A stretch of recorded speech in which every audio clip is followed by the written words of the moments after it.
आपने भी सुना होगा क्रिप्टो लेने का सोच रहा हूँ, बिटकॉइन ले लूँ, या फिर कोई बोलता है इथेरियम ही फ्यूचर है।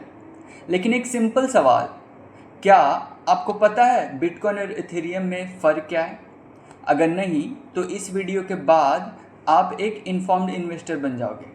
और हाँ, इसमें कोई बोरिंग ज्ञान नहीं है। आप समझोगे, रिलेट करोगे और ख़ुद डिसाइड कर पाओगे कि पैसा कहाँ लगाना चाहिए। क्रिप्टो की दुनिया में दो नाम सबसे ज़्यादा फेमस हैं, बिटकॉइन और इथेरियम।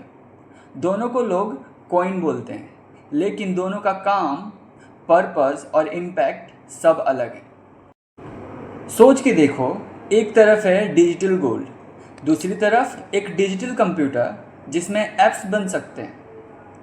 बिटकॉइन सबसे पहला क्रिप्टो करेंसी था, 2009 में लॉन्च हुआ। एक एनोनिमस इंसान सातोशी नाकामोटो ने बनाया था। इसका सिंपल काम है एक आदमी से दूसरे आदमी तक पैसा भेजना, बिना किसी बैंक के।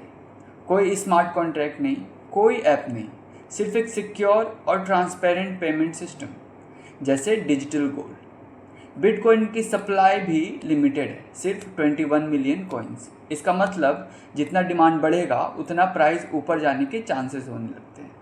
अब इथेरियम की बात करते हैं। 2015 में लॉन्च हुआ, एक यंग जीनियस विटालिक बुटेरिन ने बनाया। इथेरियम सिर्फ एक कॉइन नहीं है, ये एक प्रोग्रामेबल ब्लॉकचेन है। इसका मतलब आप इथेरियम पर ऐप्स बना सकते हो, जैसे एक app store, financial apps, NFT platforms, gaming apps, सब कुछ। और इन ऐप्स को चलाने के लिए लगता है ईथर, जो इसका नेटिव कॉइन है। इथेरियम ने क्रिप्टो को सिर्फ पैसा भेजने का जरिया नहीं, पूरी इकोनॉमी का इंजन बना दिया। अब दोनों कॉइन्स को साइड बाय साइड समझते हैं, बिल्कुल सिंपल, पॉइंट बाय पॉइंट। पहला फ़र्क पर्पस का। बिटकॉइन सिर्फ एक काम के लिए बना था, पैसा भेजना, डिजिटल ट्रांजैक्शंस, जबकि इथेरियम एक पूरा प्लेटफॉर्म है ऐप्स बनाने के लिए, जैसे क्रिप्टो की दुनिया का एंड्रॉयड सिस्टम। दूसरा फ़र्क सप्लाई का। बिटकॉइन की सप्लाई फिक्स्ड है, सिर्फ 21 मिलियन कॉइन्स। इसका मतलब लिमिटेड है और इसलिए उसमें स्कार्सिटी का वैल्यू बढ़ता है। इथेरियम में ऐसी कोई लिमिट नहीं है, कॉइन्स क्रिएट होते रहते हैं बेस्ड ऑन नेटवर्क यूजेस। तीसरा फ़र्क स्पीड और अपग्रेड का। बिटकॉइन थोड़ा स्लो है लेकिन extremely secure. Ethereum relatively fast है और रेगुलरली अपग्रेड भी होता है, जैसे इथेरियम 2.0। चौथा फ़र्क यूज़ केस का। बिटकॉइन मेनली एक स्टोर ऑफ वैल्यू है, लोग उसे डिजिटल गोल्ड के जैसे ट्रीट करते हैं। इथेरियम में आप डीएप्स, एनएफटीज, डीफाई प्रोटोकॉल्स बना सकते हो, उसमें रियल वर्ल्ड एप्लीकेशंस बन रहे हैं हर रोज़। और आखिरी फ़र्क फाउंडर्स का। बिटकॉइन का क्रिएटर अब तक एनोनिमस है, सातोशी नाकामोटो। इथेरियम का फाउंडर नोन है, विटालिक बुटेरिन, जो अभी भी एक्टिव है क्रिप्टो स्पेस में।